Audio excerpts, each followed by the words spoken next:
Those are the three key ideas. I'm sure there are others, but those are the ones that I think we can focus on, and they build on each other.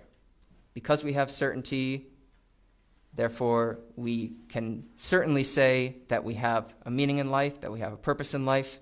And once we have a purpose in life, then we can judge our actions according to whether they help us attain that purpose or hinder us from getting to it. Western civilization, Western culture rests on those ideas. These are some of the things that we need to transmit. So, suggestions for things we can do. First suggestion, reclaim the art of storytelling. I know I said a lot about arguing just now.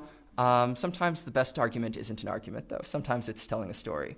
Sometimes I think the best thing you can do for someone is to tell them a story. Teaching, talking to friends, sometimes just scrolling through my newsfeed on Facebook, which I have.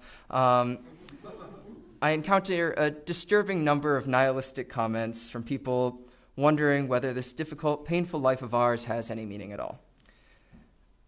I could try to make an argument. I could try to sit down with somebody who's doubting the very meaning of life itself, doubting the idea that life even has a meaning, and try to argue from some premise that we share that it does. Or I could tell a story. And I go back to Maximilian Kolbe. I can't imagine anyone saying that at the end of the day, there's no moral difference between the Nazi callously ordering 10 helpless men to die and the saint offering to give up his own life so that one of them can live.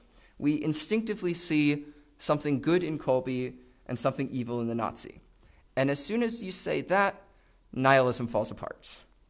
The only logical way Kolbe really could have been good and the murderous Nazi evil is if there is a certain way in which human beings ought to live, and somehow, whatever that way may be, Kolbe acted in harmony with it, and the Nazi acted in violation of it.